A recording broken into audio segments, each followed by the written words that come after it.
Prepara-se, galera, porque hoje a gente vai mergulhar de cabeça nas profundezas mais trevosas do universo de Invocação do Mal para desmembrar, peça por peça, ou no caso, manifestação por manifestação, a anatomia e os poderes da entidade que fez muita gente dormir de luz acesa. O demônio Valak. Esquece o que você achava que sabia sobre corpos físicos, porque aqui a parada é outra. A gente vai tentar aplicar uma espécie de pseudociência paranormal para entender como essa coisa funciona. Se você é fã de um bom arrepio e de análises que vão além do óbvio, cola aqui porque o papo vai ser intenso e, bem, assustadoramente detalhado. Pega a pipoca, acende uma vela benta só por garantia, vai que, e vem comigo nessa viagem ao coração da escuridão.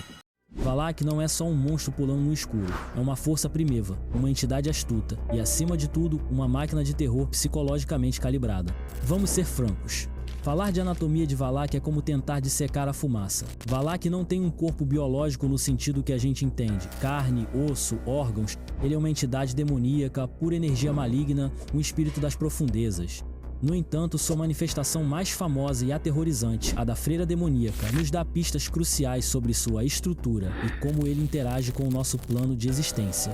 Pensa assim, a forma da freira não é o Valak de verdade, é um avatar, uma projeção holográfica de puro pavor, calibrada para maximizar o impacto psicológico. Por que uma freira? Ah, meu amigo, aí está a genialidade perversa da coisa. É um deboche, uma profanação. Ele se manifesta no símbolo máximo da fé e da pureza para minar a esperança e amplificar o desespero. É um soco no estômago de quem busca consolo na religião. Se pudéssemos aplicar uma lente científica, e bota aspas nisso, por favor, diríamos que a manifestação da freira é uma construção de energia psíquica e espiritual. Imagine uma espécie de campo de força maleável que Valak modela com sua vontade. Esse campo interage com a luz, criando uma figura visível, e com o som, gerando sussurros e rugidos. A densidade dessa matéria sombria varia. Às vezes ele é translúcido, como uma aparição fantasmagórica, outras vezes ele adquire uma solidez perturbadora, faz mover objetos e até de agarrar pessoas. Essa solidez aparente seria uma condensação temporária de sua energia, um gasto imenso, mas necessário para causar dano físico ou terror direto. Seus olhos, na forma da freira, não são globos oculares que captam luz. São portais, janelas para o inferno capazes de projetar imagens mentais e medos diretamente na mente das vítimas. Aqueles olhos amarelos e fascantes são o que eu chamo de projetores de pânico, enviando sinais neurológicos que induzem terror e alucinações. O sorriso demoníaco, a pele pálida, os dentes afiados, tudo isso é design puro de terror. Não é biológico, é design de impacto. A estrutura de Valak, portanto, reside mais na sua essência energética e na sua capacidade de manipular a realidade percebida pelos seres humanos. Ele não tem pulmões, mas pode emitir um grito ensurdecedor. Não tem cordas vocais, mas seus sussurros gélidos penetram na sua alma. Essa é a anatomia de um ser que transcende nossa compreensão material. Ele é o puro mal manifestado, tomando a forma que mais te dilacerará por dentro. Agora vamos ao que interessa de verdade. O que essa coisa consegue fazer? Valak não é só um rostinho bonito ou feio no caso e um hábito sujo. Ele é um arsenal ambulante de horrores, um estrategista do pânico e um mestre na arte da possessão. Essa é a especialidade da casa, o carro-chefe de Valak. Ele não só possui pessoas, ele as usa como marionetes para atormentar outras. Pensa na freira, possuindo Mauricien a freira, e depois a Lorraine Warren em Invocação do Mal 2. Isso não é só invadir um corpo, é esmagar a vontade de alguém, assumir controle total do sistema nervoso e da mente. Em termos pseudocientíficos, podemos imaginar Valak como um vírus neural super avançado. Ele se anexa ao córtex cerebral da vítima, sobrescrevendo os impulsos nervosos e a consciência, substituindo-os pelos seus próprios. É como se ele baixasse um firmware maligno no cérebro da pessoa, transformando-a em uma extensão de sua própria malevolência. A vítima se torna um canal de energia demoníaca, o que explica a força sobre-humana e a resistência à dor que os possuídos exibem. Valak é um jogador de xadrez do terror, e a mente de suas vítimas é o tabuleiro. Ele não precisa de efeitos especiais, ele te joga direto num filme de terror só seu. Criar visões, sons, cheiros, tudo isso é para minar a sanidade. Se a gente for pensar nisso de forma científica, é como se Valak fosse um hacker da realidade. Ele não muda o mundo físico, ele hackeia seus sentidos. Ele induz alucinações auditivas e visuais diretamente no seu cérebro, ativando as áreas do medo e da memória traumática. É uma espécie de neurolinguística demoníaca, sussurrando exatamente o que você teme, mostrando o que te aterroriza, transformando seus piores pesadelos em uma realidade palpável só para você. Ele explora seus traumas, seus pecados, suas inseguranças. Não é um truque barato, é a engenharia reversa da sua alma. Quando Valak decide deixar de ser uma projeção e se materializar com mais intensidade, a coisa fica bruta. Ele arremessa objetos, joga pessoas para longe, entorta metal. Essa é a condensação daquela matéria sombria que mencionei. É como se ele conseguisse converter sua energia etérea em força cinética. Pense em um campo de energia magnética super concentrado que interage com a massa. Ele gera pulsos de força que agem como ondas de choque ou como um braço invisível. É uma espécie de telecinese de impacto direto, onde a energia é tão densa que se choca fisicamente com o ambiente. Não é força muscular, é força de vontade e pura energia demoníaca.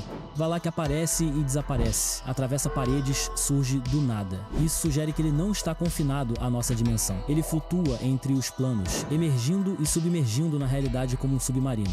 Uma explicação científica para isso seria uma espécie de deslocamento quântico. Valak poderia existir em uma frequência vibratória diferente da nossa, e ao sintonizar com a nossa dimensão, ele se torna visível e, se desejar, tangível. Ele não se teleporta, ele muda de fase, de dimensão, como a água que vira vapor e depois volta a ser líquida. Quando invisível, ele está fora de fase com nossa percepção. É um jogo de esconde-esconde extradimensional. A mera presença de Valak corrompe o ambiente. Lugares sagrados se tornam profanos e a aura de desespero é palpável. Isso não é apenas um efeito colateral, é uma habilidade ativa. Valak emana uma energia negativa que se infiltra no ambiente, carregando o ar com sua malevolência. Pensa nisso como uma contaminação energética. A radiação maléfica de Valak afeta a psique humana, baixando a moral, amplificando a paranoia e o medo, tornando as pessoas mais suscetíveis à sua influência. É como se ele emitisse ondas de infrassom ou frequências subliminares que alteram o estado mental dos indivíduos ao redor. Valak se fortalece com o medo. Quanto mais aterrorizadas as pessoas estão, mais poderoso ele se torna. Isso é uma espécie de bioenergia reversa. A energia psíquica gerada pelo medo, adrenalina, estresse, pânico, não se dissipa. Valak a absorve, a consome e a converte em poder. Ele é como um parasita emocional de alto nível, se alimentando da energia de sobrevivência de suas vítimas. É um ciclo vicioso. Ele te assusta, você gera medo, ele absorve esse medo e fica mais forte para te assustar mais ainda. É um predador apex das emoções humanas. Como um demônio, Valak não pode ser morto no sentido convencional. Ferimentos físicos não o afetam permanentemente. Ele pode ser temporariamente banido, repelido, mas nunca destruído por meios mundanos. Seus corpos manifestados são descartáveis. Se você o destrói em uma forma, ele simplesmente se retrai para sua essência etérea e se manifesta novamente. É como se sua verdadeira forma existisse em um servidor à prova de balas, e suas manifestações fossem apenas terminais remotos que podem ser resetados. A única forma de derrotá-lo é desativar o servidor, o que nos leva às suas fraquezas. Mesmo um demônio do calibre de Valak tem suas vulnerabilidades, e é aqui que a fé, a inteligência e o sacrifício humano entram em jogo. Isso é a criptonita primária de Valak.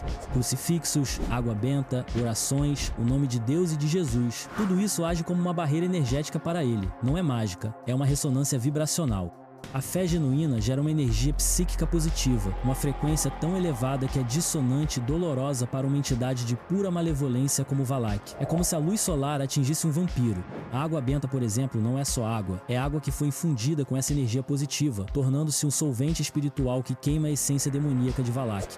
Descobrir e proferir o nome verdadeiro de um demônio concede poder sobre ele. Isso é uma lei quase universal no folclore e na demonologia. No caso de Valak, saber seu nome permite que ele seja banido de volta para o inferno. Por que o nome? Em muitas tradições, o nome não é apenas uma etiqueta, é a essência, a alma, a identidade de uma entidade. Conhecer o nome é conhecer sua verdadeira natureza e, portanto, ter um ponto de controle. É como ter a senha mestre de um sistema. Rituais complexos, orações específicas e a presença de indivíduos com fé inabalável podem forçar Valak a se retirar. Esses rituais agem como algoritmos complexos, que desestabilizam a manifestação e a presença do demônio, forçando-o a se desmaterializar e retornar ao seu plano de origem. Não é um botão de liga-desliga, é uma operação de desalojamento forçado que requer grande esforço e risco. Embora menos explícito, Valak parece recuar diante de atos de sacrifício puro e bondade incondicional. A energia do amor e da abnegação é a antítese de sua natureza. No clímax de Afreira, o sangue de Cristo simbolicamente presente é o que o repele. Isso sugere que a força mais potente contra ele não é apenas a ausência de medo, mas a presença ativa de virtudes que ele não pode corromper ou consumir. Valak não é um animal irracional, é um estrategista. Sua inteligência tática é assustadora. Ele não só assusta, ele planeja. Ele espera o momento certo, identifica as vítimas mais vulneráveis, crianças, pessoas com traumas, aqueles que questionam a fé. Ele não age por impulso, ele orquestra. Valak estuda suas vítimas, descobre seus maiores medos e os usa contra elas. Para a irmã Irene, ele explora a fé abalada e a dúvida. Para Lorraine, ele usa o conhecimento do demônio do marido e a visão da morte de Ed. Ele não apenas aparece e some, ele causa eventos. A morte da irmã Victoria, a possessão de Maurice, tudo isso faz parte de um plano maior para estender sua influência e corromper mais almas. Ele usa a forma da freira para desorientar e profanar, escondendo sua verdadeira natureza e intenções. Ele mente, engana e distorce a realidade para manter suas vítimas em desvantagem.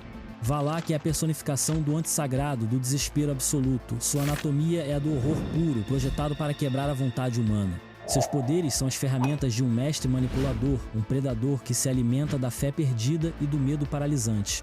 Ele é o lembrete aterrorizante de que algumas batalhas não são travadas com punhos ou armas, mas na arena da alma.